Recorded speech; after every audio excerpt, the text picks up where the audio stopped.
तो टोक्यो के कुछ इंसान जब वो ट्रेन में ट्रैवल कर रहे होते हैं तो अचानक से ही उनकी ट्रेन पहुंच जाती है एक ऐसे समय में जहां पर कुछ भी नहीं बचा हुआ था। और जब ये बात उन लोगों को समझ में आती है कि वो समय में काफी ज्यादा आगे आ गए हैं तो वो कोशिश करने लगते हैं कि वो अपने आप को जिंदा रख सकें। और उस वक्त तक इन लोगों के दिमाग में यही बात चल रही थी कि ये लोग यहाँ पर कितने समय तक जिंदा रह सकते हैं और ये कभी अपने समय में वापस जा भी पाएंगे या फिर नहीं।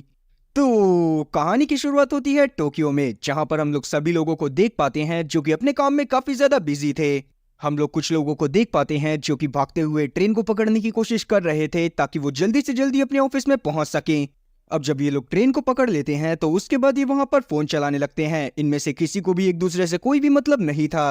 और ये सभी लोग इस बात से अनजान थे कि अभी कुछ ही समय में इन लोगों की किस्मत बदलने वाली है। अब यहाँ पर हम लोग एक बोतल के ढक्कन को देख पाते हैं जो कि ट्रेन में ही लुढ़क रहा था और तभी अचानक से ही वो गायब हो जाता है। और वो ढक्कन गायब हुआ ही था कि तभी अचानक से ही यहाँ पर मौजूद सभी लोगों के फोन में बहुत सारे अर्थक्वेक के अलर्ट्स आने लगते हैं, जिससे सभी लोग काफी ज्यादा डर गए थे। लेकिन अभी के टाइम पर भी उस ट्रेन ने चलना बंद नहीं करा था और अब वो घुस जाती है एक टनल में जिसमें बना हुआ था एक वर्म होल। और अब वो ट्रेन उस वर्म होल के अंदर एंटर कर जाती है और उसमें मौजूद सभी पैसेंजर्स बेहोश हो जाते हैं। जिसके थोड़ी देर बाद जब इन लोगों की आंख खुलती है तो ये लोग यहाँ से बाहर निकलने की कोशिश करने लगते हैं क्योंकि अभी के टाइम तक वो ट्रेन भी रुक चुकी थी। लेकिन जैसे ही ये लोग बाहर पहुंचते हैं तो बाहर का नजारा देखने के बाद इन लोगों का दिमाग खराब हो जाता है क्योंकि असल में बाहर अभी के टाइम पर कोई भी ट्रेन मौजूद नहीं थी और ये लोग जिस डब्बे में ट्रैवल कर रहे थे वो ही यहाँ पर मौजूद था। और साथ ही जिस जगह को ये लोग बचपन से देखते आ रहे थे वो पूरी तरह से चेंज हो चुकी थी। जहां पर पहले बहुत बड़ी बड़ी बिल्डिंग्स हुआ करती थी, यहाँ पर बस दूर दूर तक जंगल फैला हुआ था। और ये पूरा नजारा देखने के बाद तो ये लोग काफी ज्यादा शौक होते हैं। जिसके बाद यहाँ पर हम लोग सैम नाम के एक आदमी को देख पाते हैं जो कि यहाँ पर मौजूद सभी लोगों की जांच करने की कोशिश कर रहा था क्योंकि अपनी रियल लाइफ में वो एक फायर फाइटर था और उसे बहुत अच्छे से अंदाजा था कि ऐसे समय में लोगों को कैसे संभाला जाता है। तब सैम यहाँ पर मौजूद सभी लोगों की जांच करता है जो कि सच में काफी ज्यादा घबराए हुए थे। और अब यहाँ पर हम लोग यूमी नाम की एक लड़की को देख पाते हैं जो कि सैम को पहले से जानती थी। और यहाँ पर हम लोग ये भी जान पाते हैं कि असल में यूमी सैम को काफी ज्यादा पसंद करती है क्योंकि जब एक समय पे यूमी अपने कॉलेज में फायर फाइटर का कोर्स कर रही थी तब वहां पर सैम आया था ताकि वो उन लोगों को काफी सारी चीजें सिखा सके। और वहीं हम लोग 2023 में देख पाते हैं जहां पर मौजूद सभी लोग काफी ज्यादा घबराए हुए थे क्योंकि किसी के भी ये बात समझ में नहीं आ रही थी कि ऐसे किसी चलती ट्रेन के दो डिब्बे कैसे गायब हो सकते थे। और इसका मतलब साफ था कि अभी के टाइम पर वहां पर सिर्फ एक ही डब्बा गायब नहीं था बल्कि एक दूसरा डब्बा भी गायब था जिसको अभी तक हमें नहीं दिखाया गया है। तब गवर्नमेंट के लोग उस टनल को चेक करने की कोशिश करने लगते हैं जिसमें से वो ट्रेन के दोनों डब्बे गायब हुए थे। तब अभी के टाइम पर इन लोगों को दूसरी तरफ से एक रोशनी आती हुई नजर आती है और इन्हें लगने लगता है कि सारे के सारे लोग वहीं पर मौजूद हैं। और वहीं दूसरी तरफ हम लोग सैम और यूमी को देख पाते हैं जो कि एक और पैसेंजर के साथ टनल के दूसरी तरफ जाने की कोशिश कर रहे थे ताकि ये लोग जान सके कि ये लोग कहां पर पहुंच गए हैं। और तभी दूसरी तरफ से इन लोगों को भी रोशनी दिखाई देती है और इन्हें लगने लगता है कि शायद इन्हें कोई ढूंढने के लिए आ रहा है। वहीं गवर्नमेंट के लोगों को भी रोशनी देखने के बाद लग रहा था कि शायद उन्होंने उन सभी पैसेंजर को ढूंढ लिया है। लेकिन जैसे ही ये लोग उस रोशनी के पास पहुंचते हैं तो वहां दूसरी तरफ से भी इन्हीं लोगों के कुछ एम्प्लॉयज आ रहे थे जिनको दूसरी तरफ से इन लोगों को ढूंढने के लिए भेजा गया था। और वहीं हम लोग सैम और साथ ही यूमी को देख पाते हैं जो कि तीसरे पैसेंजर के साथ रोशनी का पीछा करते हुए टनल के दूसरे छोर पर पहुंच जाते हैं जहां पर से सूरज की रोशनी आ रही थी।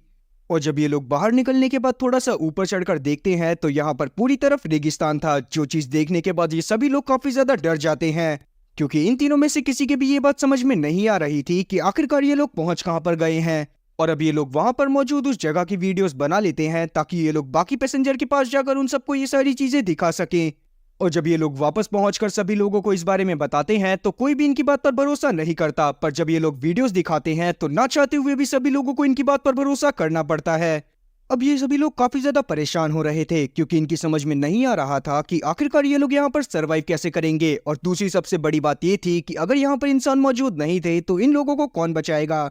और यही सब सोचते हुए सभी लोग काफी ज्यादा डिप्रेशन में आ जाते हैं क्योंकि अभी के टाइम पर इन सभी लोगों में से किसी के भी फोन में सिग्नल भी नहीं आ रहे थे। तब सैम यहाँ पर मौजूद सभी लोगों को किसी तरह से संभालता है और यहाँ पर मौजूद सभी लोगों को अब 7 घंटे बीत गए थे और अभी के टाइम पर सभी लोगों को भूख लगने लग गई थी, पर यहाँ पर किसी के पास भी इतना ज्यादा खाना नहीं था कि वो सभी लोगों का पेट भर सके। लेकिन कुछ लोग अपने साथ कुछ स्नैक्स लेकर चले थे जो कि वो सभी लोगों के साथ शेयर करने का डिसाइड करते हैं। और अब हम लोग रैनी नाम की एक लड़की को देख पाते हैं जो कि इन सभी पैसेंजर के बीच में मौजूद थी और वो सभी पैसेंजर के बैग में चेक करने लगती है कि उसे कुछ खाने के लिए मिल जाए। तब इसे खाने के लिए ज्यादा सामान तो नहीं मिलता, लेकिन हायाशिमा के बैग में इसे कुछ कैंची और साथ ही गवर्नमेंट का एक लेटर मिल जाता है जो कि जेल का एक लेटर था, जो देखने के बाद रैनी को लगने लगता है कि शायद हायाशिमा बहुत बड़ा क्रिमिनल है और यहाँ पर जितने भी लोग फंसे हुए हैं उन सभी लोगों को हायाशिमा ने ही फंसाया है ताकि वो गवर्नमेंट को ब्लैकमेल कर अपनी सजा माफ करवा सके। और इसी बारे में रैनी सभी लोगों को चिल्ला चिल्ला कर बता देती है कि हायाशिमा के बैग में उसे जेल का एक लेटर मिला है। तब हायाशिमा सभी लोगों को सब कुछ समझाने की कोशिश करने लगता है, लेकिन कोई भी उसकी बात को ध्यान से नहीं सुनता, जिसके बाद हायाशिमा डिसाइड करता है कि वो बाहर जाकर ही रहेगा।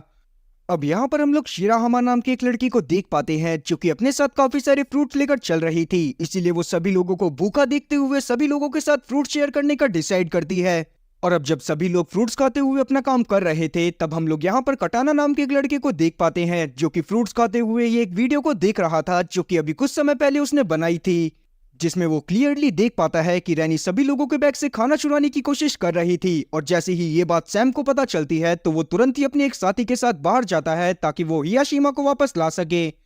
और वहीं हम लोग हियाशिमा को देख पाते हैं जो कि चलते चलते काफी ज्यादा दूर आ गया था और उसी दौरान वो एक खाई में गिरने वाला होता है, लेकिन सही टाइम पर यहाँ पर सैम पहुंच जाता है। अब जब सैम हियाशिमा को पकड़कर ऊपर खींचता है तो हियाशिमा उसे बताता है कि असल में वो एक बहुत फेमस हेयर ड्रेसर है, लेकिन अभी के टाइम पर भी वो किसी को भी उस लेटर के बारे में कुछ भी नहीं बताता जो कि रैनी को उसके बैग से मिला था। अब रात में हम लोग यहाँ पर मौजूद लोगों को देख पाते हैं जिसमें से कुछ लोग सो गए थे, पर ज्यादातर लोग बिल्कुल भी नहीं सो पाते क्योंकि उन्हें काफी ज्यादा टेंशन हो रही थी। अब अगली सुबह तक सभी लोग अपनी होप पूरी तरह से खो चुके थे क्योंकि उन्हें लग रहा था कि शायद अब कोई भी उन्हें बचाने के लिए नहीं आने वाला। इसीलिए वापस से सैम सभी लोगों को समझाने की कोशिश करने लगता है कि वो सभी लोगों को किसी तरह से बचा लेगा, लेकिन हियाशिमा इस बात पर थोड़ा भड़क जाता है क्योंकि उसकी समझ में नहीं आ रहा था कि सैम सभी लोगों की मदद करने की कोशिश क्यों कर रहा है। जिस पर सैम इसे अपने पास्ट की एक स्टोरी के बारे में बताता है कि उसकी वजह से उसके एक दोस्त की दोनों टांगे खराब हो गई थी और उसके बाद ही यहाँ पर सैम ने डिसाइड करा था कि वो जितना हो सकेगा उतना लोगों की मदद करेगा। और अब इसके बाद ये तीनों के तीनों लोग कुछ सामान ढूंढने के लिए चले जाते हैं ताकि बाद में ये लोग उन चीजों को मिलकर खा सके। और अब हम लोग वापस से हियाशिमा को देख पाते हैं जो कि जब इन लोगों के साथ जा रहा था तभी अचानक से ही इसे इसके भाई के विजन्स आने लगते हैं। तब हम लोग हियाशिमा के भी पास्ट का एक सीन देख पाते हैं जहां पर वो लोग एक बहुत गरीब फैमिली से बिलोंग करा करते थे, पर जब बाद में हियाशिमा एक बहुत फेमस हेयर ड्रेसर बन गया तो उसने अपने सारे सपने पूरे किए, लेकिन उस दौरान काम में बहुत ज्यादा बिजी होने की वजह से हियाशिमा अपने भाई के ऊपर ध्यान देना बंद कर चुका था और उसकी इसी लापरवाही के चलते उसका भाई एक बड़ा क्रिमिनल बन गया था और उसे पुलिस ने पकड़ लिया था। और यहाँ पर ये बात भी रिवील होती है कि असल में हियाशिमा के बैग में रीना को जो लेटर मिला था वो उसके भाई का ही था, क्योंकि उस दिन उसके भाई की बेल होने वाली थी और हियाशिमा उसको लेने के लिए ही जा रहा था। पर अब अभी के टाइम पर हम लोग कुछ और पैसेंजर्स को देख पाते हैं जो कि आसपास के एरिया को एक्सप्लोर करने के लिए निकल गए थे, जहां पर इन्हें वैसे तो कुछ भी नहीं मिलता, पर यहाँ पर से इन्हें बहुत दूर एक बहुत बड़ा टावर दिख रहा था, जिसको देखने के बाद सभी लोग काफी ज्यादा शॉक होते हैं क्योंकि असल में वो टावर 2026 तक कंप्लीट होने वाला था और उसके बारे में ही काफी ज्यादा एडवर्टाइजमेंट चल रही थी। और साथ ही यहाँ पर हम लोग एक बायोलॉजिस्ट को भी देख पाते हैं जिसको एक प्लांट मिला था जो कि आज से लगभग 30 साल बाद उगने वाला था। जो चीज देखने के बाद सभी लोगों को ये बात समझ में आ गई थी कि वो किसी तरह से फ्यूचर में आ चुके हैं, और ये चीज जानने के बाद सभी लोग काफी ज्यादा शॉक होते हैं कि फ्यूचर में दुनिया की इतनी बुरी हालत होने वाली है। और वहीं हम लोग 2023 में देख पाते हैं कि सभी लोग अभी भी काफी ज्यादा परेशान थे क्योंकि अभी तक भी उन्हें कोई भी क्लू नहीं मिला था कि आखिरकार वो डब्बे कहाँ गए। इसीलिए वो लोग न्यूज में इस चीज की ऑफिशियल अनाउंसमेंट कर देते हैं कि एक ट्रेन के 2 डब्बे गायब हो गए हैं जिसमें लगभग 100 पैसेंजर मौजूद थे। वहीं रात में हम लोग फ्यूचर में सैम को देख पाते हैं जो कि यूमी के साथ मिलकर ट्रेन की छत पर एक पॉलिथीन बिछा रहा था ताकि वो यहाँ पर मौजूद ओस को इकट्ठा कर सके। अब अगले दिन तक यहाँ पर मौजूद सभी लोगों को काफी ज्यादा प्यास लगी हुई थी, तभी यहाँ पर मौजूद बायोलॉजिस्ट बताता है कि उसे पास में ही एक प्लांट मिला है जो कि तभी कहीं पर उगता है जब वहां पर कोई वाटरफॉल मौजूद हो। जो चीज सुनने के बाद सैम डिसाइड करता है कि वो यहाँ पर मौजूद वाटरफॉल को ढूंढेगा ताकि वो सभी लोगों की पानी पीने की प्रॉब्लम को मिटा सके। और इसीलिए वो उस बायोलॉजिस्ट यूमी और साथ ही हियाशिमा को अपने साथ लेकर निकल जाता है ताकि वो जल्दी से जल्दी वाटरफॉल को ढूंढ सके।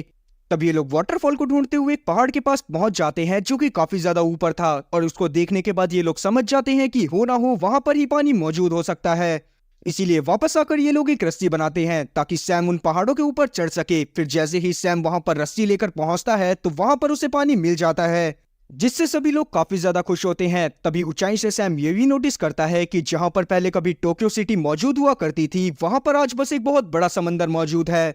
और अब जब ये वापस आकर इस बारे में बाकी सभी लोगों को बताता है तो सभी लोग और ज्यादा परेशान हो जाते हैं, क्योंकि किसी को भी ये बात समझ में नहीं आ रही थी कि फ्यूचर में ऐसा क्या होगा जिससे सभी लोग खत्म हो जाएंगे। अब रात में हम लोग देख पाते हैं कि सभी लोग सो रहे थे। तब यहाँ पर मौजूद एक पैसेंजर जिसका नाम टनाका था वो बाहर जाता है और वहां पर कुछ चीजों को ढूंढने लगता है। और तभी अचानक से ही कोई टनाका के ऊपर अटैक करता है, और जब टनाका आकर इस बारे में सभी लोगों को बताता है तो कोई भी इसकी बात पर भरोसा नहीं करता, क्योंकि सभी लोगों को लग रहा था कि शायद उनके अलावा यहाँ पर कोई और मौजूद नहीं है। और तभी अचानक से यहाँ पर बारिश होने लगती है, जो चीज देखने के बाद सभी लोग काफी ज्यादा खुश हो गए थे, क्योंकि आज काफी समय बाद उन्हें पीने के लिए इतना सारा पानी मिला था। और साथ ही इन लोगों ने काफी सारा पानी भी इकट्ठा कर लिया था ताकि बाद में वो लोग उसका यूज कर सके। अब अगले दिन हम लोग बायोलॉजिस्ट को देख पाते हैं, जो कि यहाँ पर कुछ बेरीज और साथ ही कुछ प्लांट्स को ढूंढता है जिनको खाया जा सकता था। और अब इसीलिए काफी सारे लोग यहाँ से बाहर चले जाते हैं ताकि वो सभी लोगों के लिए खाना इकट्ठा कर सकें। लेकिन हम लोग यूमी को देख पाते हैं, जो कि जब अपनी एक साथी के साथ बेरीज ढूंढने की कोशिश कर रही थी तब धोखे से वो कुछ पॉइजनस बेरी को खा लेती है, जिससे उसकी तबीयत काफी ज्यादा बिगड़ गई थी। साथ ही सैम यहाँ पर काफी ज्यादा टेंशन में आ जाता है, क्योंकि वो खुद भी यूमी को काफी ज्यादा पसंद करता था। अब जब यूमी को वापस से ट्रेन के डब्बे में लेकर आया जाता है तो यहाँ पर मौजूद सभी लोग यूमी का बहुत अच्छे से ख्याल रखने लगते हैं, और अब किसी तरह से यूमी की जान को भी बचा लिया जाता है। साथ ही यहाँ पर अब सभी लोगों को ये बात समझ में आ गई थी कि अगर वो इसी तरह से हाथ पर हाथ धरकर बैठे रहेंगे तो सभी लोग बहुत बुरी तरह से मारे जाएंगे। इसीलिए अगले दिन से सभी लोग साथ में मिलकर काम करने का डिसाइड करते हैं। अब आज रात के लिए इन्होंने साथ में काम कर काफी सारी चीजें जमा कर ली थी, जिसके बाद ये लोग पार्टी के तौर पर उन सभी चीजों को खाते हैं। पर यहाँ पर मौजूद सभी लोगों को और ज्यादा परेशानी होने लगती है, क्योंकि अभी के टाइम पर भी इन्हीं सभी में से कुछ लोगों ने कुछ ऐसी बेरीज को जमा कर लिया था जो कि खाने वाली बेरीज की तरह ही लगा करती थी, पर असल में वो सारी की सारी बेरीज पॉइजनस थी। तभी हियाशिमा को लगने लगता है कि शायद ये सारा का सारा काम टनाका का है, क्योंकि असल में इन लोगों ने टनाका को यहाँ से निकाल दिया था, क्योंकि टनाका ने हियाशिमा की कैची को चुराने की कोशिश करी थी। इसीलिए हियाशिमा उसको ढूंढने के लिए गुस्से में जंगल में जाने लगता है। तब सैम उसे किसी तरह से रोकता है और खुद ही टनाका को ढूंढने के लिए चला जाता है। अब जब वो सुबह वापस आता है तो उसे टनाका तो नहीं मिला था, पर उसने सैम की उन कैंचियों को ढूंढ लिया था जो कि टनाका ने जंगल में घुमा दी थी। अब यहाँ पर मौजूद बायोलॉजिस्ट को कुछ ऐसे साइंस में मिलते हैं कि यहाँ पर कोई रिवर मौजूद हो सकती है, और अगर रिवर मौजूद होगी तो वहां पर से वो लोग मछली पकड़कर भी खा सकते हैं। तब बायोलॉजिस्ट अपने साथ कुछ पैसेंजर को लेकर उस रिवर को ढूंढने के लिए चला जाता है। तभी अचानक से ही यहाँ पर एक अनजान आदमी उनके ऊपर अटैक करता है और इनके एक साथी को बहुत बुरी तरह से घायल कर देता है, जिसके बाद जब उस घायल आदमी को वापस लेकर आया जाता है तो किसी तरह से सभी लोग मिलकर उसका इलाज कर देते हैं। पर यहाँ पर अभी भी उसकी हालत काफी ज्यादा खराब थी। साथ ही अभी तक यहाँ पर मौजूद सभी लोगों को ये बात भी समझ में आ गई थी कि वो यहाँ पर अकेले नहीं है। अब इतने में ही यहाँ पर टनाका पहुंच जाता है, जो कि सभी लोगों को बताता है कि असल में पहले वो एक सिक्योरिटी कंपनी में काम करा करता था, और अगर वो लोग अभी के टाइम पर उसे रुकने की परमिशन देते हैं तो वो इन लोगों के साथ मिलकर यहाँ पर ट्रैप्स बनाएगा, जिससे अगर यहाँ पर मौजूद दूसरे लोग इनके पास आने की कोशिश करेंगे तो कोई ना कोई उनके ट्रैप में जरूर फंस जाएगा। अब ये बात जानने के बाद सभी लोग टनाका को वापस से यहीं पर रोक लेते हैं, और दूसरी तरफ हम लोग हियाशिमा को देख पाते हैं, जो कि यहाँ पर मौजूद रीना के बालों को बना रहा था। और इतने दिनों बाद अपने मनपसंद काम को करने के बाद हियाशिमा को भी काफी ज्यादा अच्छा लगता है। वहीं दूसरी तरफ हम लोग सैम को देख पाते हैं, जो कि यूमी के साथ बैठा हुआ था। तभी अचानक से ही इसे यहाँ पर एक बच्चा दिखाई देता है, जिसका तुरंत ये दोनों के दोनों मिलकर पीछा करने लगते हैं। और अब उसका पीछा करते हुए ये लोग एक नदी के किनारे पर पहुंच गए थे, जहां पर पहुंचने के बाद वो बच्चा इनसे यहाँ पर उसका वेट करने को बोलता है और वहां से चला जाता है। अब उस बच्चे का पीछा करते हुए इन लोगों को रात हो गई थी। तभी यहाँ पर वो बच्चा भी पहुंच जाता है और साथ ही हियाशिमा भी। और अब वो बच्चा यहाँ पर इन तीनों लोगों को अपने साथ उस जगह पर लेकर जाता है जहां पर दूसरे डब्बे के सर्वाइवर मौजूद थे, लेकिन वहां के लोगों ने अपना काफी ज्यादा विकास कर लिया था, और साथ ही यहाँ पर उन्होंने काफी सारे ट्रैप्स लगाए हुए थे और काफी सारी वॉल्स भी, जो चीज देखने के बाद सैम और बाकी लोग काफी ज्यादा शॉक हुए थे। साथ ही वो यहाँ पर इन सभी लोगों के लीडर से भी मिलता है, जिसका नाम था यूमोटो। तब सैम यहाँ पर यूमोटो को बताता है कि असल में उसके कुछ साथियों ने इनके एक साथी के ऊपर अटैक करा था। तब यूमोटो अपने उस साथी को बुलाता है जिसने ये काम करा था,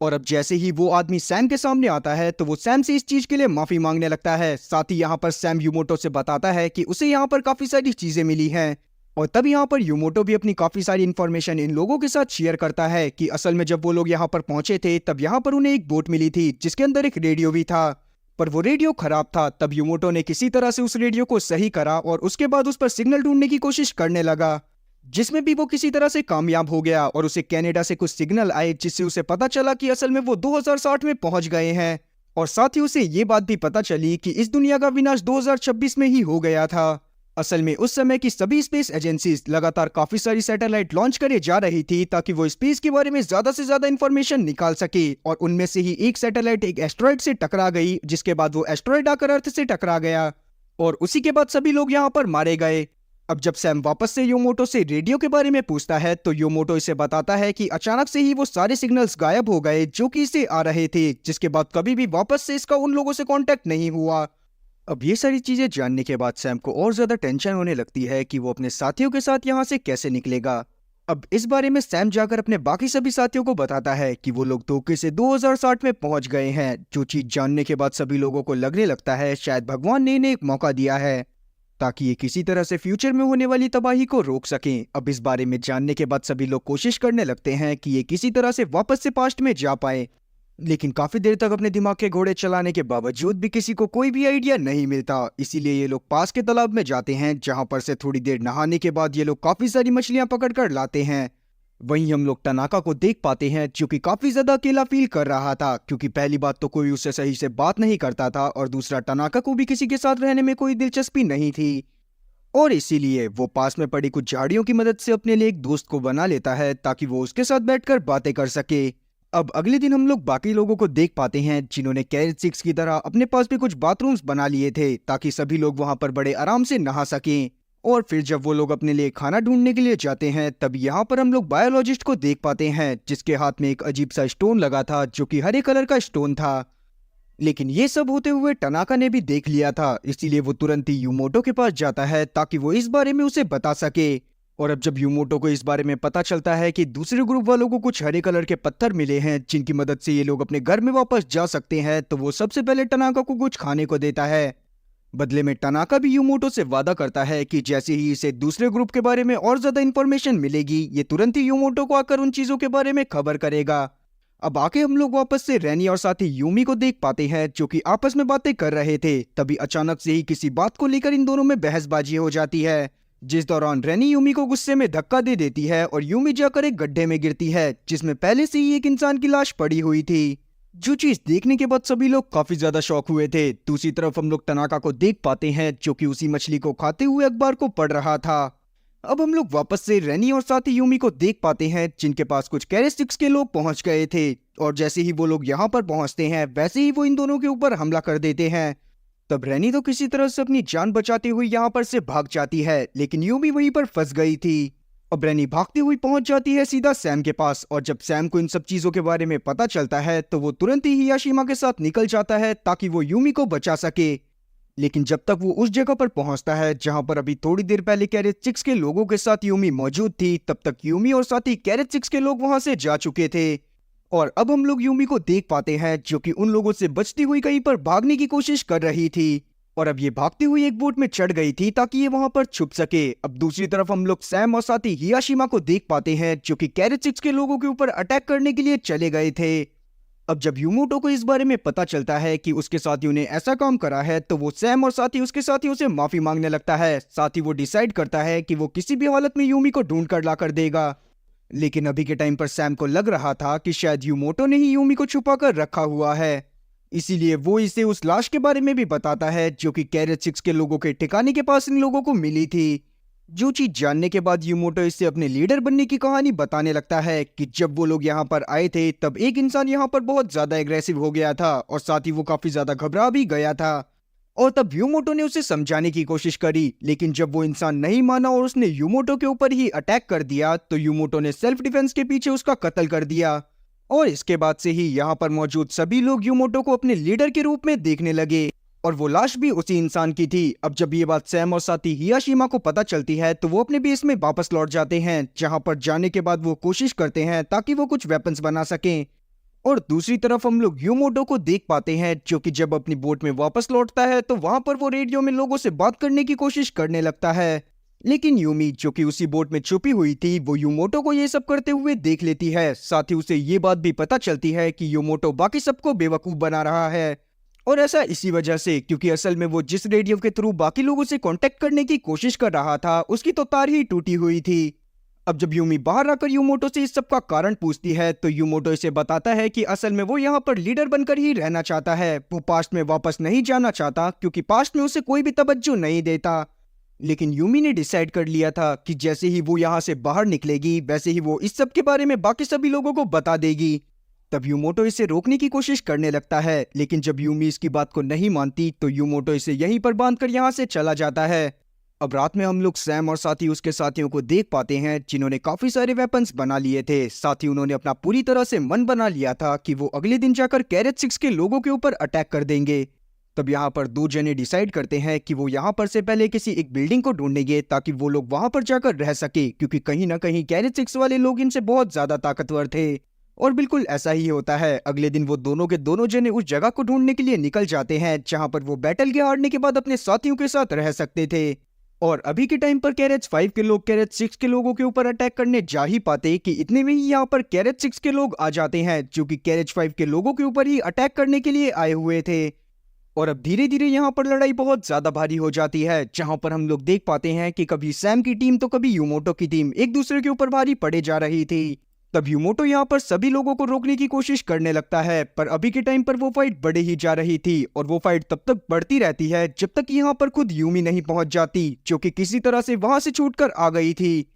तब यूमी यहाँ पर यूमोटो की हर बात का खुलासा कर देती है और साथ ही सबको ये भी बता देती है कि यूमोटो अभी तक इन सभी लोगों को धोखा दे रहा था। जिस पर यूमोटो सभी लोगों को बताता है कि असल में उसने ये सब इसी वजह से करा ताकि लोग किसी भी होप को ना खोएं, उन्हें ये होप बनी रहे कि वो वापस से पास्ट में जा सकते हैं, क्योंकि अभी के टाइम पर अगर वो लोग हार मान जाते तो कहीं ना कहीं काफी सारे लोग सुसाइड भी कर सकते थे। और ये बात कहीं ना कहीं सैम को भी काफी ज्यादा अच्छी लगती है। लेकिन अभी के टाइम पर यूमोटो ने डिसाइड कर लिया था कि वो अपनी लीडरशिप को छोड़ देगा, इसीलिए वो वहां पर एक डायरी को छोड़कर जाता है जो कि उसे शिप के अंदर से ही मिली थी। साथ ही उसी में सारी की सारी इंफॉर्मेशन लिखी हुई थी कि 2026 में अर्थ कैसे तबाह हुई। अब वहीं हम लोग उन दो जनों को देख पाते हैं जो कि उस बिल्डिंग को ढूंढने के लिए गए थे। तब उन्हें अचानक से ही एक टावर दिखाई देता है जिसके अंदर भी काफी सारे वैसे ही ग्रीन पत्थर रखे हुए थे। अब हम लोग 2023 में डे नाम के एक साइंटिस्ट को देख पाते हैं जिसे टनल की स्टडी करने के बाद पता चल गया था कि जिस टाइम पर ट्रेन के डब्बे गायब हुए उस टाइम पर टनल में एक वर्म होल बन गया था, जो कि असल में एक सुपरनोवा एक्सप्लोजन के कारण बना था। अब सुपरनोवा एक्सप्लोजन दरअसल एक फेनोमिना है जिसमें जब एक स्टार बहुत ज्यादा बूढ़ा हो जाता है तो वो अचानक से ही अपने मरने के दौरान एक बहुत बड़े अमाउंट में एनर्जी रिलीज करता है। और जिस टाइम पर वो एनर्जी रिलीज हुई थी उसी टाइम पर वो वर्म होल बना था जिसने 2023 और साथ ही 2060 की टाइमलाइन को एक साथ जोड़ दिया। और वहीं हम लोग 2060 में देख पाते हैं जहां पर इसी सुपरनोवा वाली फेनोमिना को एक इंसान बाकी सभी पैसेंजर को एक्सप्लेन कर रहा था। लेकिन तभी अचानक से ही यहाँ पर एक बहुत बड़ा तूफान आने लगता है जिसे देखने के बाद सभी लोग वापस से उसी डब्बे के अंदर चले जाते हैं जो कि इन्हें 2060 में लेकर आया था। अब तूफान इतना ज्यादा बड़ा था कि तनाका डिसाइड करता है कि वो उसी टनल के अंदर चला जाएगा जिसके अंदर से ट्रेन बाहर आई थी, और इसी वजह से वो उस डब्बे के इमरजेंसी गेट को खोल देता है। जिसके बाद जब ये लोग टनल के अंदर पहुंचते हैं तो ये लोग देखते हैं कि वहां पर एक वर्म होल बना हुआ था जो कि धीरे धीरे आसपास की हल्की चीजों को अपने अंदर खींच रहा था। और इतने में ही वो टनाका की उस डॉल को भी अपने अंदर खींच लेता है जो कि टनाका ने अकेलेपन से बचने के लिए बनाई थी। अब सब लोग उस वर्म होल के बारे में समझ ही पाते कि इतने में बाहर चल रहा तूफान पूरी तरह से बंद हो जाता है, और जैसे ही वो तूफान बंद होता है वैसे ही ये वर्म होल भी पूरी तरह से बंद हो जाता है। अब वापस से सीन 2023 में आता है जहां पर हम लोग एक डिटेक्टिव को देख पाते हैं जो कि उसी जगह पर खड़ा हुआ था जहां पर से टनाका की डॉल गायब होकर वर्म होल में चली गई थी। और अब वो डॉल आकर अचानक से डिटेक्टिव पे लगती है जिसको देखने के बाद वो काफी ज्यादा शॉक होता है। वहीं हम लोग 2060 में देख पाते हैं जहां पर सैम और उसके साथियों को समझ में आ गया था कि अगर इन्हें वापस से वर्म होल को बनाना है तो इन्हें किसी सोलेनॉइड ऑब्जेक्ट की जरूरत पड़ेगी, और साथ ही इन्हें इलेक्ट्रिसिटी की भी जरूरत थी। इसीलिए ये किसी पावर स्टेशन को ढूंढने लगते हैं जो कि अभी के टाइम पर जमीन के अंदर दफन हो चुका था। और अब कुछ घंटों की मेहनत के बाद ये लोग उस चीज में सफल भी हो जाते हैं जहां पर ये लोग उस पावर स्टेशन को ढूंढ लेते हैं जो कि जमीन के अंदर मानो इस तरह से गड़ा हुआ था कि जैसे आज से पहले कभी उसका कोई नामो निशान ही ना हो। तब यहाँ पर से सैम और उसके साथी अपने जरूरत के सामान को इकट्ठा करते हैं और पहुंच जाते हैं वापस से उसी डब्बे के पास, जहां पर जाने के बाद ये लोग उस डब्बे के एक कोने को एक सोलेनॉइड की तरह यूज करने वाले थे। और अब जैसे ही ये लोग उसमें इलेक्ट्रिसिटी देना चालू करते हैं वैसे ही वहां पर एक वर्म होल बनने लगता है, जो चीज देखने के बाद सभी लोग काफी ज्यादा खुश हो गए थे। अब एक एक करके सभी लोग वापस से उस वर्म होल के अंदर जाने लगते हैं, पर यहाँ पर टनाका अकेला ही रुक जाता है क्योंकि वो नहीं चाहता था कि वो यहाँ से वापस जाए। अब इसीलिए सभी लोग तनाका से आखिरी अलविदा लेते हैं और यहाँ पर से डब्बे में चढ़ जाते हैं। फिर जैसे ही बाहर स्टॉर्म आता है वैसे ही वो वर्म होल वहां पर वापस से खुल जाता है और अब इनका कैरेज भी उस वर्म होल के अंदर चला गया था, जिसको देखने के बाद सभी लोग काफी ज्यादा खुश होते हैं। जिसके थोड़ी देर बाद जब इनकी आंख खुलती है तो बाहर से इनके दरवाजे को कोई पीट रहा था। लेकिन जब बाहर से वो लोग अंदर आते हैं तो इन लोगों को पता चलता है कि ये धोखे से 2026 में आ गए हैं। जो चीज जानने के बाद सभी लोग काफी ज्यादा शॉक होते हैं क्योंकि इसी साल में पूरी की पूरी धरती खत्म होने वाली थी। तब ये वहां पर मौजूद लोगों को समझाने की कोशिश करते हैं कि असल में ये लोग पास्ट से आए हैं और इस ईयर पूरी की पूरी अर्थ तबाह हो जाएगी। लेकिन इनकी बात पर कोई भी यकीन नहीं कर रहा था। सभी लोग समझ रहे थे कि शायद ये लोग नशा कर यहाँ पर लेटे हुए हैं। अब ये न्यूज भी पूरी तरह से वायरल हो जाती है कि 2023 में जो कैरेज गायब हुआ था अचानक से वो 2026 में पहुंच गया है। लेकिन अभी के टाइम पर तो ज्यादातर लोगों को इस बात पर भी भरोसा नहीं हो रहा था कि ये लोग असल में वही लोग हैं जो कि गायब हुए थे। लेकिन बाद में जब उन लोगों का मेडिकल एग्जामिनेशन करा जाता है तो सभी लोगों के बारे में सबको पता चलता है कि असल में ये लोग वही हैं जो कि 2023 में गायब हो गए थे। अब पूरी दुनिया में कुछ लोग ऐसे भी मौजूद थे जो कि इन लोगों की बातों पर यकीन कर रहे थे, पर कुछ लोग ऐसे भी थे जो कि इन सभी लोगों को पागल बनाने की कोशिश कर रहे थे। अब वहीं हम लोग रे को देख पाते हैं, जिसको जब इन सब चीजों के बारे में पता चलता है तो वो तुरंत ही उन लोगों से मिलने के लिए जाता है, क्योंकि असल में उसने भी उसी एस्टेरॉयड के बारे में पढ़ा था जो कि कुछ समय में अर्थ से टकराने वाला था। साथ ही हम लोग एक और पैसेंजर को देख पाते हैं जो कि गवर्नमेंट अथॉरिटी में एक बहुत बड़े पोस्ट पर थी और साथ ही वो काफी ज्यादा रिच भी थी, इसीलिए वो सीधा चली जाती है डिफेंस मिनिस्टर से बात करने के लिए। और तब डिफेंस मिनिस्टर भी इसकी बात को बहुत अच्छी तरह से सुनती है और साथ ही वो इसे बताती है कि ये लोग पहले से ही इसके ऊपर वर्क कर रहे हैं, क्योंकि कुछ ही समय में यहाँ पर एक एस्टेरॉयड सच में टकराने वाला था और इसीलिए ये लोग कुछ ऐसे मिसाइल को बनाने की कोशिश कर रहे हैं जो कि उस एस्टेरॉयड से टकराकर उसकी डायरेक्शन को चेंज कर दे। अब ये सब जानने के बाद उस औरत को काफी ज्यादा सुकून मिलता है और वो बाकी सभी टीम मेंबर को इस बारे में इन्फॉर्म करती है, जिससे सभी लोगों को भी काफी ज्यादा खुशी होती है। अब धीरे धीरे वो दिन भी आ जाता है जिस दिन वो एस्टेरॉयड अर्थ से टकराने वाला था। तब यहाँ पर सभी लोगों की सांसें थमी हुई थी क्योंकि उन्हें नहीं पता था कि वो आज के बाद जिंदा बचेंगे भी या फिर नहीं। इसीलिए सभी लोग एक साथ मिलते हैं और साथ में न्यूज को देखने लगते हैं, जहां पर इन्हें पता चलता है कि मिलिट्री अपने मिशन में सक्सेसफुल रही है और उसने उस मीटरॉइड की डायरेक्शन को बदलकर पूरी तरह से ह्यूमैनिटी को बचा लिया है। जो चीज जानने के बाद सभी लोग काफी ज्यादा खुश होते हैं और इसी के साथ ही सीरीज भी यहीं पर खत्म होती है। तो उम्मीद है कि एक्सप्लेनेशन अच्छी लगी होगी। अगर एक्सप्लेनेशन अच्छी लगी हो तो चैनल को सब्सक्राइब करना और बेल नोटिफिकेशन को ऑल पर सेलेक्ट करना और वीडियो को भी लाइक करना। मैं ऐसी ही और मजेदार एक्सप्लेनेशन वीडियोस लाता रहूंगा। खैर, तब तक के लिए टाटा और गुड बाय।